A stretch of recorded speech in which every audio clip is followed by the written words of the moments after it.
If you get kicked out of a Walmart, and they say you're banned, how likely are they to remember your face in a few months? My daughter got banned for life when she was 12. Here's what happened. She'd take the city bus home from school. Every day her best friend lived near the downtown bus station. So they'd get off together, and had about 30 minutes to kill before the next bus home. I thought they were just walking around, maybe getting snacks, typical middle school stuff. Then one day I'm putting away laundry in her room, and I find a shoebox under her bed. I open it thinking it's old toys or whatever. It was full of makeup, designer stuff, jewelry, hair accessories, easily $300 worth of merchandise, none of it with receipts. I confronted her that night. She broke down immediately and admitted she and her friend had been shoplifting for months, hitting every store downtown during that 30-minute window. I told her we were going to fix this, all of it, the next day after school. I picked her up and we drove downtown. She had everything in a big garbage bag. I made a list of every store she'd stolen from. First stop was a clothing boutique. She walked up to the counter, set down 3 bracelets, and said, "I stole these last month." "I'm sorry." The cashier just stared at her, called the manager. The manager looked completely confused and just said, "Okay, thanks for bringing them back, I guess." Second store, same thing, a makeup shop. The manager actually seemed impressed and told her she appreciated the honesty. Didn't press charges or anything. We hit 6 stores total. Most had the same reaction: shock, confusion, awkward acceptance. I could tell my daughter was starting to think she was getting off easy. Then we got to Art Mark. It was this local art supply store. She'd been hitting hard markers, such books, paint sets. She loved art and apparently couldn't resist. The manager was this middle-aged guy, probably late 40s, when she handed him the bag of supplies and gave her apology. His face didn't change. He looked at me and said, "Do I have your permission to handle this my way?" Something about his tone made me nervous, but I nodded. He told her to follow him. We went through the back of the store and down this narrow staircase. Basement was like something out of a horror movie. Concrete floor, exposed pipes, dripping water, barely any light, cold and damp. He sat her down in a metal folding chair in the middle of this room. Then he started. He didn't yell, but his voice was intense. He told her about how small businesses barely survive, how shoplifting cost him thousands every year, how he's had to let employees go because of theft. He said, "You think this is just some game? You think stealing is funny? You're hurting real people." She was crying. Within 2 minutes I was standing in the corner, just watching, genuinely questioning if I'd made the right call letting him do this. After about 10 minutes he pulled out a Polaroid camera from a desk. "You're banned from this store for life. If I ever see you in here." He raised the bulky Polaroid camera. The mechanical whine of the flash charging filled the damp silence of the basement. My daughter, Maya, sat frozen in the metal chair, her tears reflecting the singular, bare bulb hanging above. "Look at the lens," the manager said. His voice wasn't loud, but it had the weight of a judge delivering a sentence. Maya looked up. Flash. The burst of light was blinding in the gloomy room. The camera whirred and spat out a square of white film. The manager snatched it before it hit the floor. He didn't shake it. He just set it on the table between them and watched the image ghost into existence. "This," he said, tapping the developing photo, "goes into the box. I don't use computers. Computers crash. Hard drives fail. But paper? Paper remembers." He walked over to a heavy, rust-stained filing cabinet in the corner. He opened the top drawer. It was packed tight with hundreds of photos. Decades of faces. Some looked defiant, some looked bored, but most looked exactly like Maya, terrified. "I have a memory like a steel trap," he said, turning back to us. "You might think, oh, he's just an old man, he'll forget me in a month. You'd be wrong. I know every face in that drawer. If you walk into my store again, next week, next year, or on your wedding day, I won't ask you to leave. I will call the police, and I will hand them this photo and your confession. It will be criminal trespassing and theft. You will go to juvenile hall, or jail." He leaned in close to her. "Do we understand each other?" "Yes," Maya whispered, her voice trembling so hard it was barely audible. "Good. Now get out. Both of you." We walked up the narrow stairs, the wood creaking under our feet, ascending from the cold dampness back into the smell of turpentine and canvas. We walked out the front door, the bell chiming cheerfully, a stark contrast to the heavy atmosphere we had just left. The drive home was silent. I didn't lecture her. I didn't need to. The man in the basement had done more in 15 minutes than a month of grounding ever could. When we got home, Maya went straight to her room. That night, I heard the rustling of garbage bags. She was throwing away everything, not just the stolen items, but things that reminded her of the lifestyle. The cheap jewelry, the heavy eyeliner, the oversized hoodies. She never stole again. In fact, she swung hard in the opposite direction. She became terrified of breaking rules. She wouldn't even jaywalk. But the strangest side effect was the art. She had stolen art supplies because she loved to create, and after the ban, she threw herself into it with a desperate intensity. It was as if she was trying to pay a karmic debt. She worked jobs babysitting and mowing lawns to buy her supplies legally. She bought them from big chain stores or online, never from Art Mark. We never spoke of Mr. Vance. We later learned that was his name, or the basement. It became a ghost story in our household, a dark memory buried under layers of time. 7 years later, Maya was 19. She was a sophomore at a prestigious art college in the city, 2 hours away from our hometown. She was talented, truly talented. Her work was hyper-realistic, focusing on portraits. She had a way of capturing the eyes of her subjects that was haunting. During winter break, she came home to stay with me. She was stressed. She had a massive final project due for her materials and techniques class. She was attempting a mixed media piece that required a very specific, high-pigment oil paint, Old Holland Kremnitz white.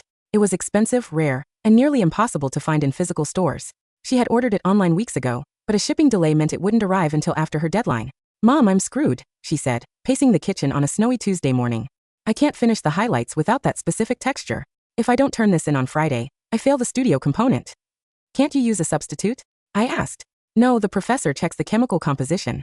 It's a technical class. I need that specific lead-based white. She pulled up a locator on her phone. The only store within 100 miles that lists it as in stock is... She stopped. Her face went pale. I knew before she said it. Art Mark. We stood there in the kitchen, the silence stretching out. 7 years. He won't remember, I said, trying to sound convincing. Maya, you were 12. You had braces, bad bangs, and you were crying. You're 19 now. You've lost the baby fat. You dress differently, you wear contacts. You look like a completely different human being. She chewed her lip. He said he'd call the police. He said he never forgets. He's an old man, I argued. He probably sees 1,000 kids a year. He was just trying to scare you. It worked. But he's not an omniscient god. He's just a retail manager. Desperation won out. She needed the paint. Will you come with me? She asked. I can't, I said, looking at the clock. I have that shift at the hospital in 20 minutes. You have to go now if you want to catch him before lunch. She took a deep breath, grabbed her purse and nodded. Okay, I'll just go in, grab the tube, pay cash and leave. 3 minutes tops. The return Maya drove to the downtown district. The snow was falling lightly, dusting the old brick buildings. She parked a block away and walked to the store. The sign was faded now. Art Mark Estate 1982. The window display was dusty, filled with sun-bleached easels. She pulled her scarf up over her nose, pulled her beanie down low, and opened the door. Ching-a-ling. The smell hit her instantly. It hadn't changed. That mix of linseed oil, dry paper, and dust. It was a smell that made her stomach turn over. The store was empty of customers. She kept her head down, moving quickly toward the aisle labeled oil paints. Her heart was hammering against her ribs like a trapped bird. She scanned the rows. Winsor and Newton, Gamblin, Bob Ross, finally, Old Holland. She found it. A small, heavy tube of Kremnitz white. Price tag, $45.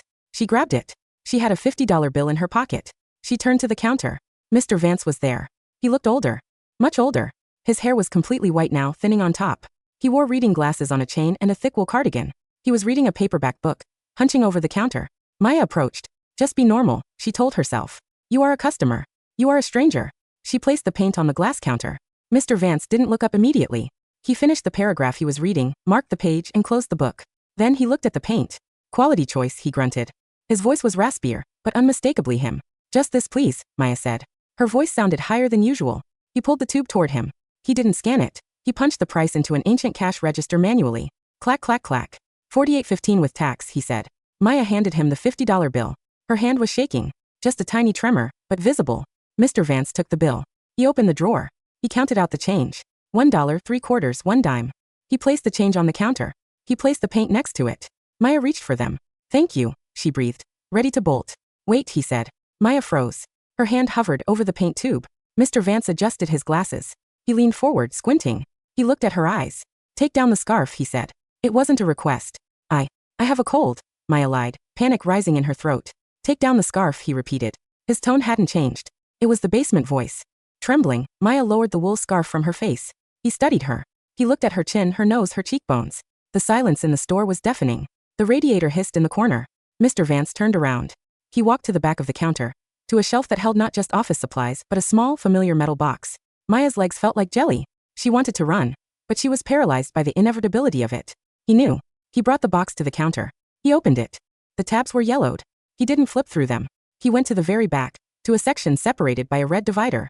He pulled out a photo. He laid it on the glass counter, facing her. It was the Polaroid. 12-year-old Maya, ice puffy, terrified, sitting in the basement. Maya started to cry. It was an automatic reaction, a regression to childhood. I'm sorry, she sobbed. I'm so sorry. I just needed paint for school. I didn't mean to. Please don't call the police. I'm in college. This will ruin everything. Mr. Vance looked at the photo, then at the young woman weeping before him. He looked at the expensive tube of professional-grade paint on the counter. You're in art school, he asked. Maya nodded, wiping her eyes. Yes. 2nd year. You good? I think so. I try to be. Mr. Vance picked up the Polaroid. He held it by the corner. I told you I never forget a face. I possess a cursed memory. I remember the face of every kid who ever stole a stick of charcoal from me. He looked at the paint tube again. Old Holland. Serious paint. You don't buy this for a hobby. He sighed a long, rattling sound in his chest. I banned a thief, he said quietly. A 12-year-old thief who thought the world owed her something. He slid the paint tube toward her, then he slid the Polaroid toward her as well. But I don't see a thief standing here, he said. I see a paying customer who appreciates the craft. Maya looked at him, stunned. You aren't calling the cops? For what? Buying paint. Mr. Vance shook his head. The ban was for the child. The child is gone. He tapped the Polaroid. Take it. Maya reached out and took the photo. That girl in the picture, Vance said, his eyes softening for the first time in 7 years. She was on a bad path. I scared the hell out of her because I had to. If I hadn't, maybe she wouldn't be in art school today. Maybe she'd be in a cell. You did it on purpose? I did it because I care about my store, and I care about what art is supposed to be. It requires discipline. Honesty. He gestured to the door. Go finish your project. But if you ever steal from me again, I won't need a photo. I won't, Maya said. I promise. Get out of here, he grumbled, picking up his book.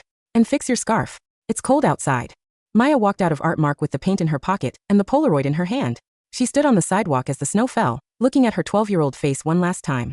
She walked to the nearest trash can and dropped the photo inside. She went back to school and finished her project. She got an A. 2 years later, when she had her senior exhibition, she sent an invitation to the store. She didn't know if he would come. On the opening night, the gallery was crowded. Maya was talking to a potential buyer when she saw him.